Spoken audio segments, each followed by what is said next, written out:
Gempa bumi dan tsunami yang terjadi di Aceh pada tahun 2004 silam merupakan salah satu bencana besar yang dialami Indonesia. Kejadian yang terjadi pada tanggal 26 Desember ini merenggut 227.000 korban. Gempa bumi dengan kekuatan 9,1 skala Richter dan ketinggian tsunami hingga 30 meter ini begitu dahsyat.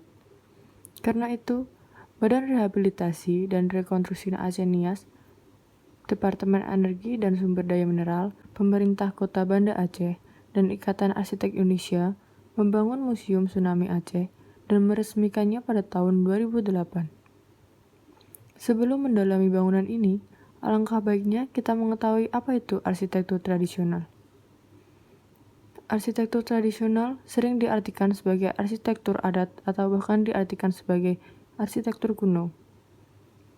Kata tradisi berasal dari bahasa Latin tradere, yang berarti menyerahkan, atau dari kata traditium yang berarti mewariskan.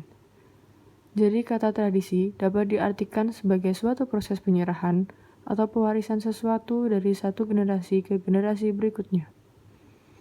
Lokasi Museum Tsunami Aceh terletak di ibu kota Provinsi Nangro Aceh Darussalam, yaitu Kota Madya, Banda Aceh, di Jalan Sultan Iskandar Muda, dekat Simpang Jam, di seberang lapangan Belang Padang.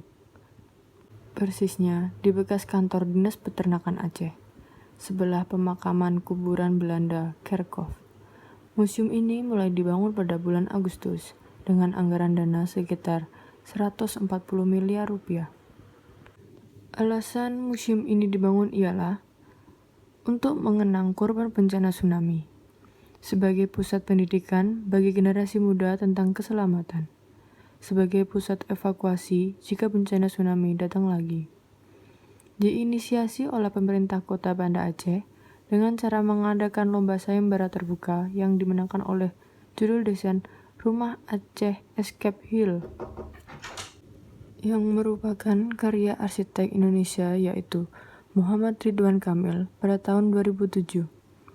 Dengan menganalogikan sebuah epicenter atau pusat pusaran air dari gelombang laut tsunami. Lalu untuk konsep fasadnya, Museum Tsunami Aceh menerapkan konsep analogi pada bentukan kapal yang berada di atas rumah. Merupakan salah satu fenomena kapal yang terdampar di dekat pantai di daerah Lampulo Baru, Kota Banda Aceh, pada saat terjadi bencana tsunami pada tanggal 26 Desember 2004. Dan saat ini, kapal tersebut telah dijadikan sebagai museum wisata situs Tsunami Aceh.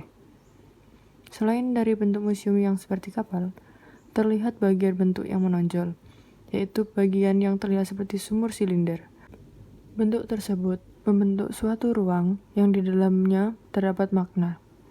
Pada bagian atas sumur tersebut, terdapat sebuah lubang yang menyerotkan cahaya ke atas langit dengan tulisan Arab Allah. Ekspresi dari bentuk tersebut sangat mengandung nilai-nilai religi yang merupakan cerminan konsep hubungan manusia dengan Tuhan. Bentukan museum ini juga mengambil konsep dari rumah tradisional Aceh, yang dimana penerapannya pada bentukan bangunan yang dibuat seperti panggung. Pemilihan konsep ini dikarenakan rumah panggung Aceh yang terbukti tahan terhadap bencana alam dan ingin menciptakan suasana publik yang terbuka pada bagian bawah untuk siapapun dan kapan saja, sehingga dapat menimbulkan interaksi yang baik antar sesama masyarakat. Bagian atap bangunannya juga bisa digunakan sebagai tempat evakuasi, dan hal ini merupakan suatu nilai spesial untuk bangunan Museum Tsunami Aceh. Karena tidak hanya berfungsi sebagai sebuah museum tsunami, tetapi juga bisa sebagai tempat evakuasi ketika bencana. Lalu menuju ke konsep dinding pada Museum Tsunami Aceh, menggunakan konsep hubungan antar umat manusia. Hal tersebut diterapkan pada kulit bangunan eksterior.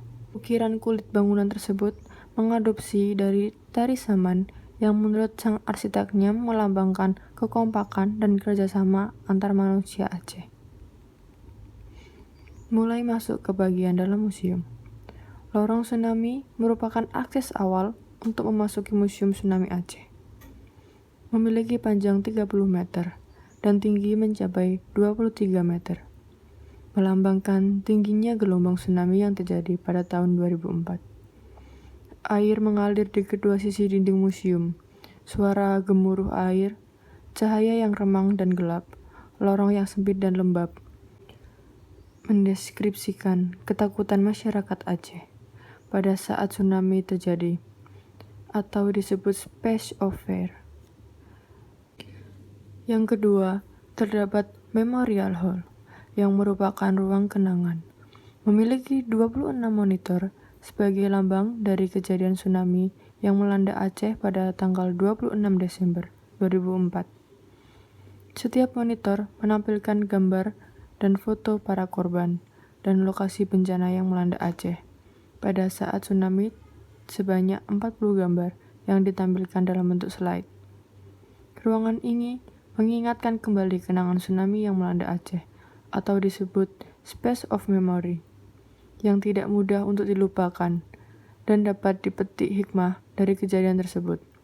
Memorial Hall ini dilengkapi dengan pencahayaan dari lubang-lubang sebuah reflecting pole yang berada di atasnya, dan ketinggian lantai pun berbeda-beda level. Yang ketiga, ada ruang sumur doa. Ruangan ini berbentuk silinder dengan cahaya remang dan ketinggian 30 meter. Memiliki kurang lebih 2000 nama-nama korban tsunami yang tertera di setiap dindingnya. Ruangan ini difilosofikan sebagai kuburan massal. Dan pengunjung yang memasuki ruangan ini dianjurkan untuk mendoakan para korban menurut agama dan kepercayaan masing-masing. Yang keempat ada Atrium of Hope. Ruangan ini adalah area berupa ruang yang besar, sebagai simbol dari harapan dan optimisme menuju masa depan yang lebih baik.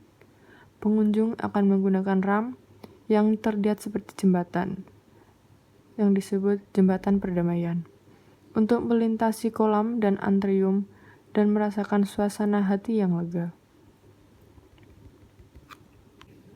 Analisis bangunan. Bentukan denah. Terlihat bentukan denah yang berbeda antara rumah, masjid tradisional Aceh, terhadap bentuk denah bangunan museum tsunami Aceh, yang dimana pada museum berbentuk elips, sedangkan pada bangunan rumah dan masjid berbentuk persegi. Arah pintu masuk. Terdapat persamaan arah pintu masuk antara rumah, masjid tradisional Aceh dengan museum tsunami Aceh ini, yang dimana peletakannya terdapat pada samping bangunan. Penempatan ruang. Masjid tradisional Aceh hanya menggunakan satu ruang saja, yaitu ruang sholat. Maka terlihat jelas bahwa tidak ada kesamaan penempatan ruang terhadap Museum Tsunami Aceh. Namun, jika dilihat pada denah, penempatan ruang rumah tradisional Aceh memiliki kesamaan terhadap penempatan ruang pada Museum Tsunami Aceh, yaitu penempatan ruang secara simetris, di mana pada kedua penempatan ruang tersebut terdapat sebuah center atau focal point sebagai ruang utama dari masing-masing bangunan. Analisis tampak. Proporsi bangunan Museum Tsunami Aceh terhadap bangunan Masjid Tradisional Aceh sangat berbeda, yang dilihat dari ketinggian dan lebar bangunannya.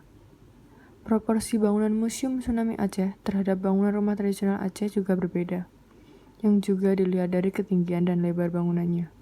Jika dilihat dari sudut pandang yang berbeda, yaitu dari penggunaan kolom dan dindingnya. Pada bangunan Museum Tsunami Aceh, ketinggian kolomnya lebih rendah dibanding ketinggian dindingnya. Sedangkan pada bangunan rumah tradisional Aceh, ketinggian kolomnya lebih besar dibanding tinggi dindingnya. Analisis atap. Pada atap Museum Tsunami Aceh terhadap atap rumah dan masjid Aceh sangat terlihat jelas perbedaannya. Dari wujud dasar jenis atap, yaitu pada atap Museum Tsunami Aceh menggunakan jenis atap dak beton dan polikarbonat, sedangkan atap rumah Aceh menggunakan jenis atap lana, dan atap masjid Aceh menggunakan jenis atap tumpang.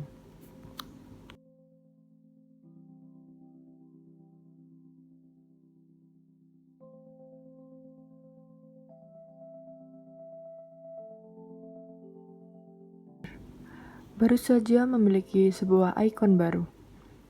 Ikon tersebut bernama Menara Pinisi Universitas Negeri Makassar. yang disingkat UNM. Gedung ini memiliki 17 lantai. Lalu, apa keunikan dari gedung ini? Menara Pinisi ini memiliki konsep metafora terhadap bentukan kapal layar. Penerapan bentukan Menara Pinisi memiliki bentuk dan simbolisasi visual yang diadaptasi dan ditransmutasikan dari kapal layar adat masyarakat Bugis, Sulawesi Selatan. Menara Pinisi merupakan karya Yu Xing yang menjadi pemenang pertama sayembara Gedung Pusat Pelayanan Administrasi Universitas Negeri Makassar atau yang disingkat GPPA UNM. Bangunan GPPA UNM merupakan bangunan tinggi bertingkat 17 lantai. Bangunan GPPA UNM ini memiliki konsep yang mengangkat kekayaan budaya Makassar, nilai-nilai filosofi, budaya, dan arsitektur tradisional. Konsep-konsep tersebut menjadi sumber inspirasi dari desain GPPA UNM dalam menunjukkan identitas dan lokalitas arsitektur yang berkelas dunia. Menara Pinisi merupakan gedung tinggi pertama di Indonesia dan juga sebagai ikon kota Makassar. Kearifan lokal dalam karya ini diwarnai pada logo UNM, Rumah Tradisional Makassar, falsafah hidup masyarakat Sulawesi Selatan, dan mahakarya Perahu Pinisi sebagai simbol kejayaan, kebanggaan, dan keagungan orang Makassar. Sehingga desain karya GPPA UNM ini memiliki serangkaian makna, fungsi, dan perwujudannya diaplikasikan ke dalam desain arsitektur dengan kecanggihan ilmu, pengetahuan, dan teknologi. Dalam hal ini dapat kita lihat dari sistem fasad, hiperbolik, paraboloid, dan ekspresi futuristik. Lokasinya berada di kampus Gunung Saribari, Jalan AP, Petarani, Makassar, Kota Makassar, Sulawesi Selatan. Menara Pinisi berlokasi tidak jauh dari Hotel Grand Clarion, tepatnya di kampus Universitas Negeri Makassar. Gunung Sari, Makassar, Jalan Andi Pangeran, Petarani. Bangunan ini berdiri di atas tanah seluas kurang lebih 20.000 meter persegi. Secara umum, bangunan ini terdiri dari 3 bagian. Bagian pertama berupa kolong panggung. Bagian kedua merupakan podium yang terdiri dari 3 lantai. Dan bagian ketiga merupakan kepala menara yang terdiri dari 12 lantai. Fasad bagian menara, sisi barat dan timur, merupakan sebuah fasad yang berupa susunan bidang-bidang segitiga yang difungsikan sebagai sun shading. Menurut Yu Xing, menyatakan bahwa fasad menara mengalami rotasi secara ritmik yang membentuk ekspresi bangunan yang dinamis.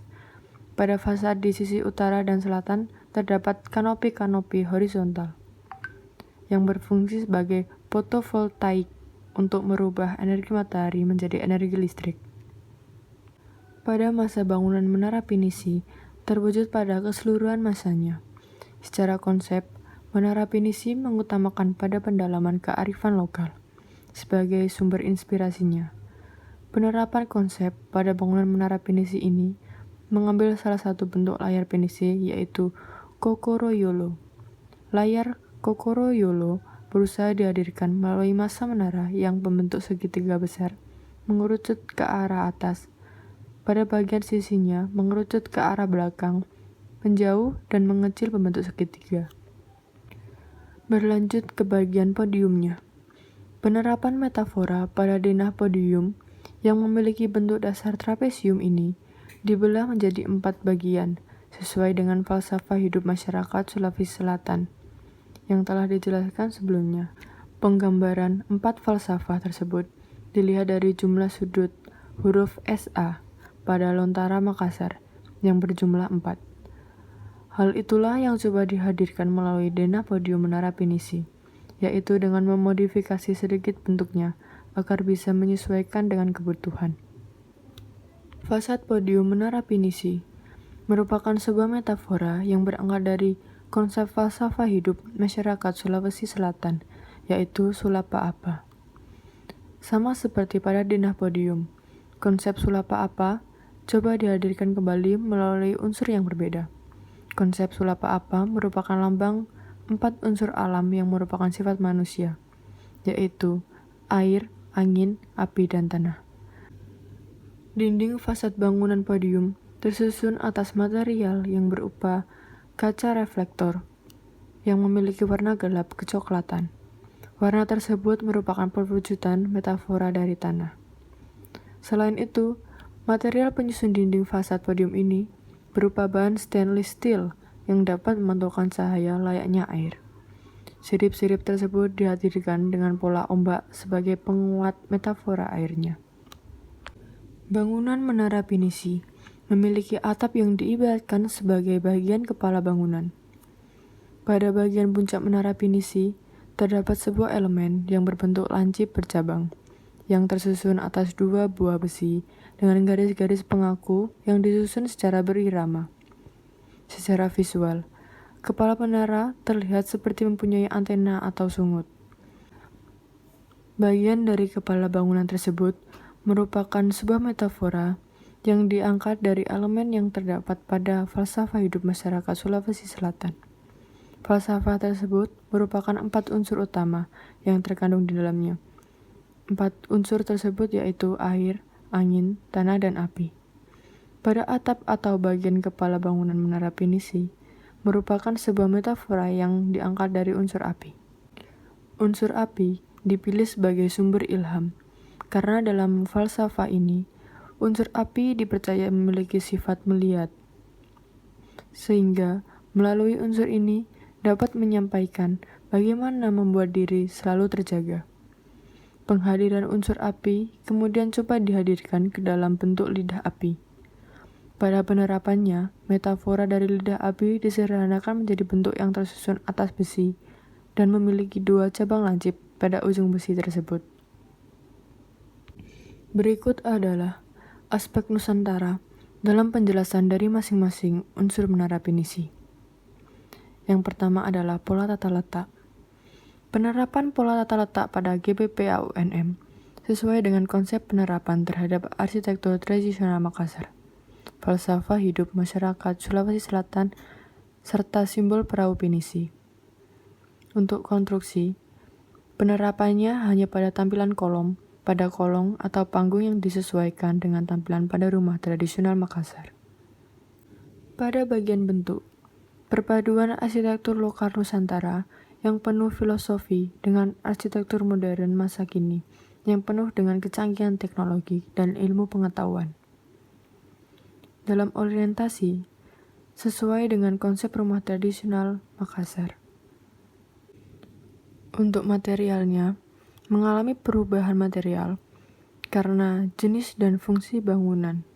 Untuk ornamentasi, penerapan ornamentasi pada sirip-sirip secondary skin, kaca reflektor matahari, serta kanopi-kanopi fotovoltaik disesuaikan dengan tampilan asli dari rumah tradisional Makassar.